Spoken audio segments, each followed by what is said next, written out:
You're watching Maryland Politics here on TV Free Baltimore. Welcome back to another episode of Maryland Politics here at TV Free Studios in Lansdowne. I'm your host, Derek Sterling, and my guest this evening is Dave Bishop, Libertarian.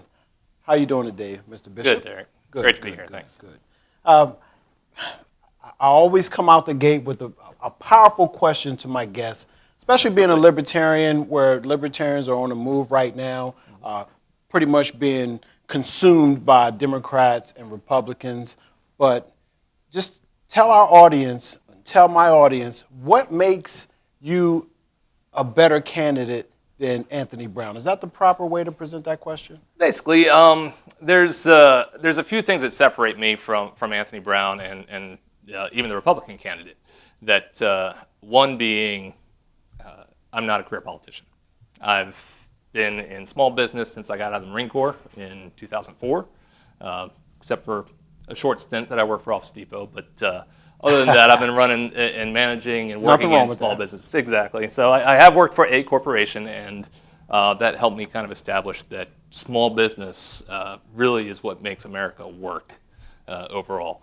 So I'm not a career politician. I haven't been doing this my whole life, but it's something I've studied my whole life. I'm probably considered a constitutional libertarian. I'm moderate on a lot of views. The thing that really separates me from Anthony Brown the most is probably our Second Amendment views, whereas I'm very pro-Second Amendment. He is very anti-Second Amendment, generally speaking. I still believe in having background checks. I think the National Instant Criminal Background System is something that should be implemented for every gun purchase, public and private, or retail and private sale. Sure. I think it's something that can be tailored to allowing public view so that we know who the violent convicts are, people that have been afforded due process and are identified as violent criminals, that we can say, okay, this person probably shouldn't be buying firearms, probably shouldn't have a gun, right? We could publicly and on the retail side identify those people and know, okay, yeah, we're not going to sell them anything. It's the distributor's responsibility to know who those dangerous people are. So that's probably our biggest separation point. The other one being the fact that the Democratic Party does seem to be going more socialist, which is complete opposite of what the Libertarians are. Collectivism requires a level of force that Libertarians are not comfortable with and very much against. So that's another big separator. The other one is, and this could be an old quote, and I haven't seen any policy changes or anything up to date from him or any kind of statement, because he's a non-issue candidate. He doesn't discuss the issues with anybody, really. Anthony Brown. Anthony Brown, yes, specifically. So the last statement I have seen from him regarding the war on drugs was, well, let's scale back marijuana laws, which to me is outrageous. The fact that we're locking up people for victimless crimes, which aren't crimes to begin with, because what you choose to put in your body is your business. It's not, it's not the government's, especially not the federal government's right to say that. Right. I agree. So I think that's another big separator is, to me, we need to end the war on drugs. We need to stop the mass incarceration of nonviolent people. Prisons for violent criminals. Prison is a punishment. Yes. That's not going to rehabilitate anybody. You got more drugs in prison than you have out on the street that's the sad part about it. Is who are you kidding? Who are they kidding when they make that statement to us? Like, it's almost public knowledge. Everybody knows that now. Exactly. And they also know that they're just supporting it by paying tax dollars towards it. It makes no sense at all. Absolutely. Absolutely. And we're overtaxing people, especially at the federal level. I think we need to see that cut back on the individual level, especially. Individuals were not meant to pay taxes to the federal government. There was a clause in the original Constitution that basically prohibited any kind of federal income tax. The 16th Amendment came in, and it was during a time when the government was struggling a little bit, and they needed the income. So they instituted the 16th Amendment, which allowed the IRS to be created. I just want to jump in, and please feel free to just carry on with whatever topic or direction you wanted to continue to go in this conversation. But just tell me this, because it baffles me right now. Why is it so difficult to get a libertarian in a top position, top seat in Congress? I mean, every libertarian who sat in that chair where you're at right now and come into the studio are bright individuals, young, all ethnicities. I mean, literally, all ethnicities are libertarians and like-minded. However, there's not a major libertarian in a top seat right now. Can you explain to me why that is, please? Absolutely. So part of why we have a two-party system is because of the way federal elections take place. One, you don't have term limits. So you keep the same, generally the same Congress members in office 92% of the time. They have a 92% reelection rate. Part of that has to do with the fact that they're receiving campaign contributions the entire time they're in office. Their name is already known because they're a Congress member. So if they do a favor for somebody and that person decides, oh, you know what, I'm going to contribute to their campaign now. Or if they do a favor for a corporation, that corporation is definitely going to contribute, and they can contribute up to $2,800. I see. And then the individual that owns that corporation can contribute their own $2,800, right? So they're able to double up the money that they're giving to a candidate. Another part of the problem is campaign finance, and a lot of libertarians might disagree with me on this, but the campaign finance laws allow corporations, due to the case that decided that corporations are people, Citizens United, says that corporations can donate as part of their First Amendment rights, even though they're not an individual. They can donate to campaigns as their freedom of speech. They're practicing freedom of speech. Representing an individual, so to speak. That's right. So the owners of the corporation get to donate twice to the candidates. And generally, they're going to... A loophole. So exactly. They're going to donate directly to one side or the other because it's a duopoly. The two at the top have made the rules. Part of the issue that we saw in 2016, libertarians aren't invited to the debates at the presidential level because the debates are controlled by the two parties at the top. You can't even get into the debate if your last presidential election didn't have at least 15% on your ticket, 15% of the popular vote. So how do you get the attention for the popular vote if you can't get into the debates in the first place? So that's a major problem too. Yeah, that's a pretty messed up conundrum there. I mean, what are libertarians expected to do? Or it's almost like they're trying to push you guys back or keep you guys at bay. Absolutely. And it's working. Yeah, it's working. It's like we were talking about before the show started. The media pushes agendas, and they're not libertarian agendas. No. And when you were explaining that to me, this is what I compare that to in my mind.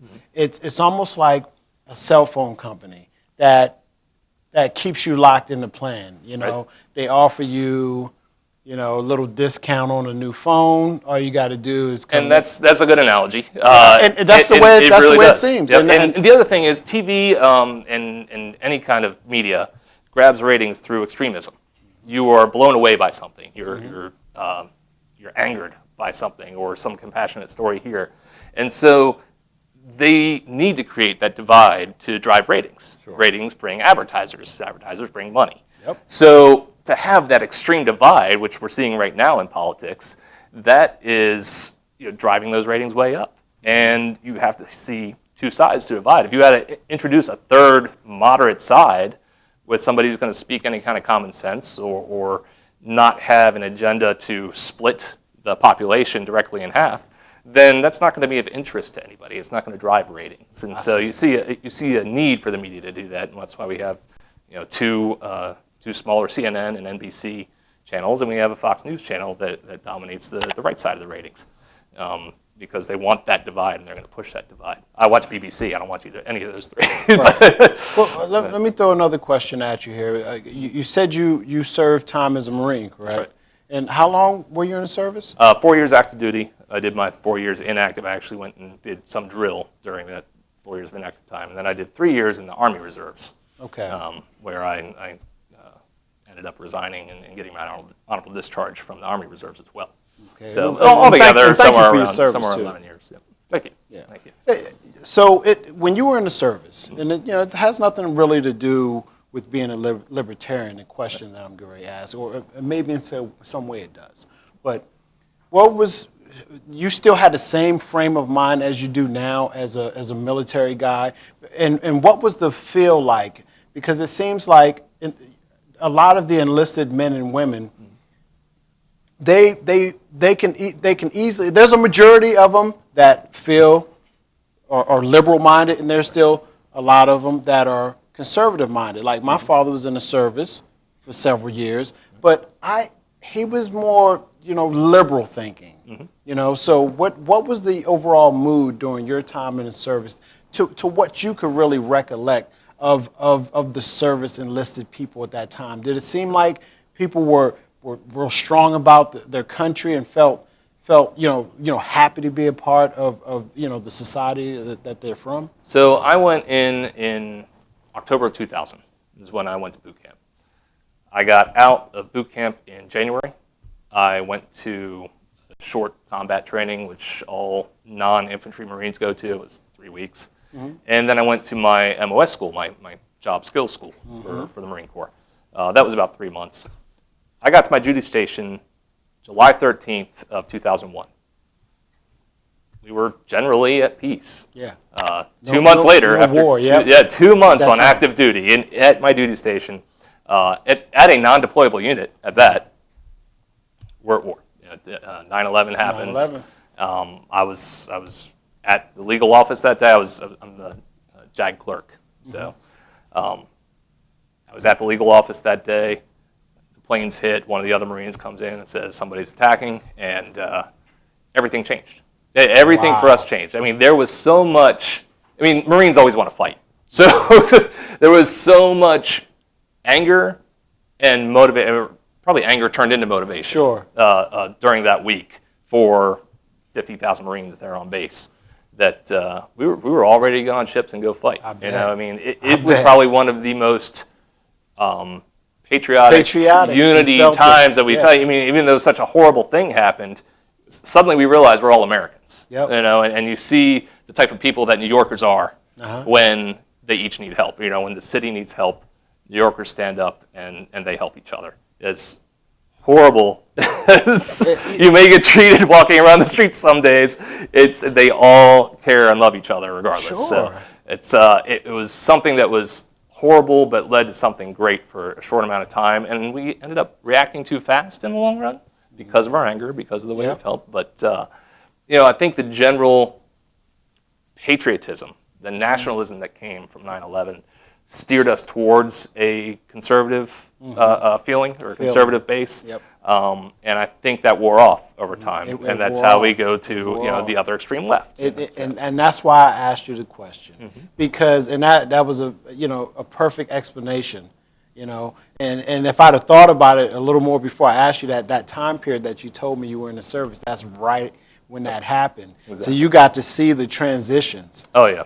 The instant transitions, like you said. I mean, you can, one moment everybody's, shooting a crap, having a good time, and then all of a sudden it's everybody's serious, everybody's, heart-wrenching, and everybody means business now. No time for games. Yeah, you go straight to work. And then all of a sudden, after some years go by, it wears off. It did, and then there became this divide, like, okay, the conservatives are now the warmongers. Because conservatives were in office when it happened. So you saw this huge outrage towards George W. Bush. You saw this huge outrage towards the fact that we were still in Afghanistan and that we were going into Iraq, which we probably didn't have business going in there either. Towards the conservative side and demonizing the conservative side by the left. And that's really where you see this huge divide start again. I mean, it happened in the past. I guarantee this, the 60s were just as divisive. Yep. And it was different reasons. You got civil rights. You've got other issues that were more domestic, and you that got time, sure. Vietnam, Vietnam. so you got other driving forces that are pushing people apart, and they vilified each side. And you saw the same thing with George W. Bush being vilified by the left, and the rise of the socialist movement kind of taking over the left a little bit, and then putting candidates like Barack Obama in office that seemed like he had the ability to create some unity. I mean, I love the way he talked. I thought it was going to happen. I was so impressed by his charisma. Absolutely. I was and still am a registered conservative at the time, and I still voted for Barack Obama, and I voted for him on both of his terms. Right. And I just was not fully satisfied. I was it was almost like I was waiting, just like everybody else was waiting for that grand thing, something major that he was going to do, or to bring everybody together. It was almost like he could have did it with just it would have taken just a couple sentences, but it seems like it never happened. Right. And I think we all find it's the great man. I don't know what the right term is, but the great man syndrome, I guess. There's times when great men are born, or women, either way, that they're really more defined by their times than by their ability, potentially. But the world was ready for him to be that great man. And in a lot of aspects, he did some great things. He did some excellent things. We can probably, if there was somebody else sitting in here, that we would argue that until, as they like. Oh yeah, absolutely. Blue in the face, But when it comes down to it, when it boils down to it, what you really could do, I'm one individual. I'm a coach. I can do, I can encourage people, and I've done it, and it doesn't. But you're not going to go out there and execute on the field because you're the coach, right? Right. Exactly. So nothing can be done. Exactly. So it's like you had your chance. Once you have your chance to do it, and you didn't do it at that time, and you lose. The opportunity, it's gone. It's gone. It's gone, especially when you're in that high of a position in office. In our absolutely, type especially of in the democracy or the representative democracy that we have, you only get a limited amount of time. It's one of the things I'm actually advocating for, even though we want to see leaders progress, which is kind of where I stand on the term limits issue. If you do well in Congress, in the House of Representatives, you've got a term limit there. If you're doing well enough, you get promoted up to the Senate. You can get your 12 years in the Senate. 6 years in the House of Representatives, 6 years in the Senate. And then if you're doing a great job there, the country thinks you're doing a great job, you can get elected to president. So there's a progression there. And you're still limited in your time and how much you can do, regardless. You have to generate a following that's going to keep up that movement. And I think there's still a good amount of momentum to some of the liberal aspects. I think what we need to concentrate on beating back is the socialist ideas that are completely anti-constitutional, at the federal level especially. And I think whereas Barack Obama had his pluses, I think there are plenty of negatives that we could talk about as well.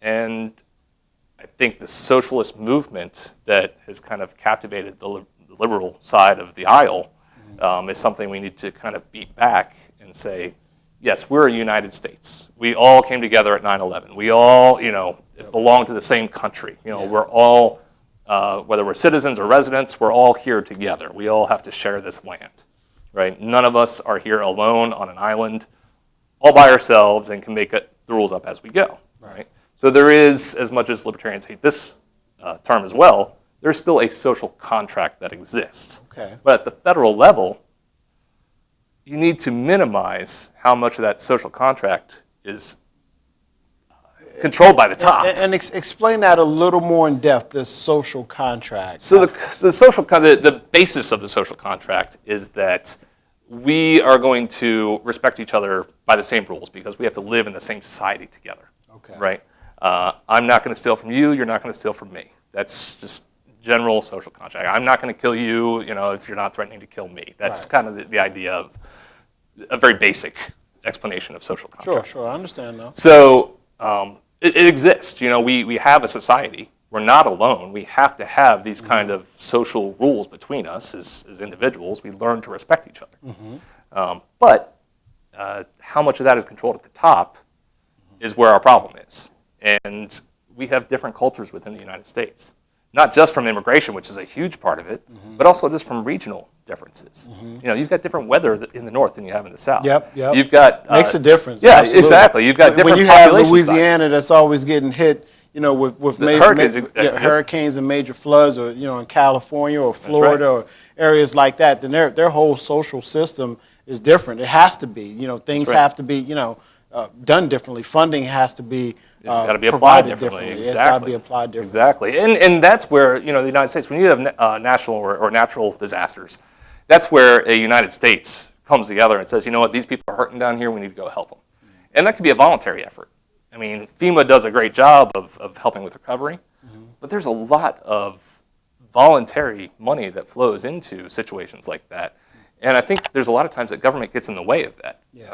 What we're told about now, I didn't visit Puerto Rico, but what we're told about supplies being sent down there and being held up for political reasons that could have been distributed to the masses that were suffering down there, that's bureaucracy getting in the way, bureaucracy and politics getting in the way, and that's what needs to stop. The federal politics, playing politics against each other is where there's a problem. So if you take some of that responsibility away from the top, distribute that responsibility down to the states, that's kind of where I stand as a libertarian. I want to see the Constitution adhered to.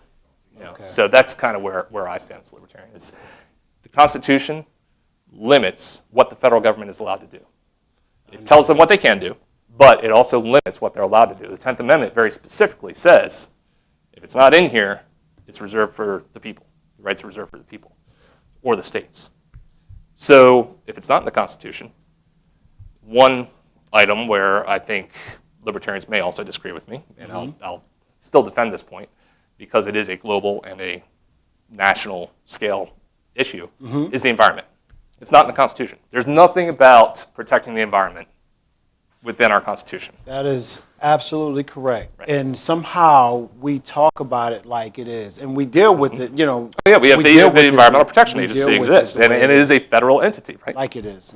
But because it's a global issue, because it's a national issue, there is a role for the federal government there. And I think that's one of those entities that we need to have a constitutional amendment to authorize and limit. Because if you don't limit it, then they will abuse it just as much as they abuse the Interstate Commerce Clause.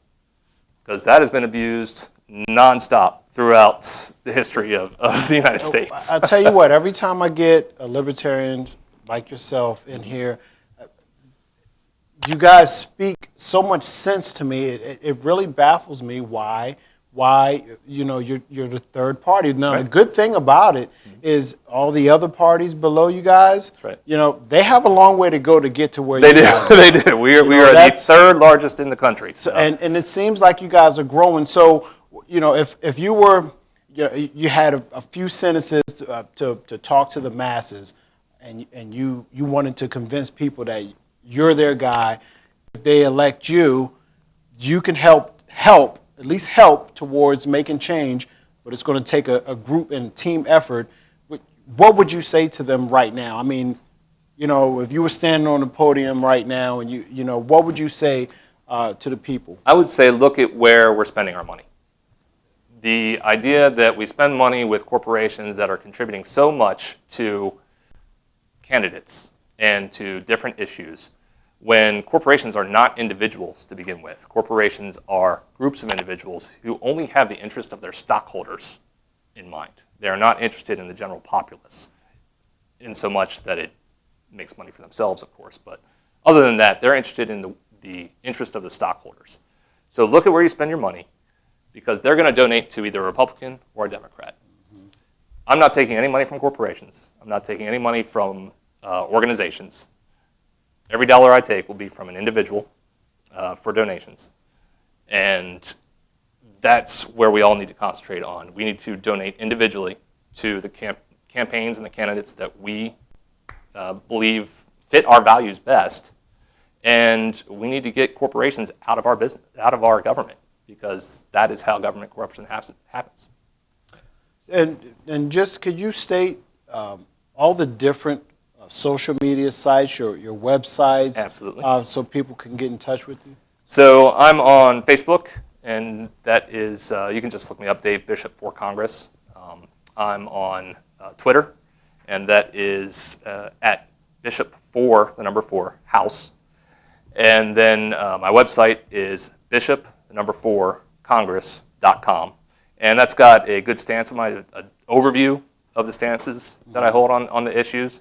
And I'm looking to expand that soon because I'm running my own website. I'm looking to put some more detail on there that I'm sure people will want to see.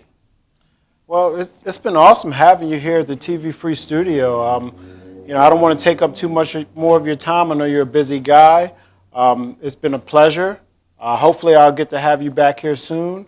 Good luck on your campaign. I appreciate it, Derek. Thank you for having me. I really appreciate this, and I'm glad to see what you guys are doing here, and I hope to continue to see you guys grow too. So, absolutely. Thank you so much for having me. Appreciate it.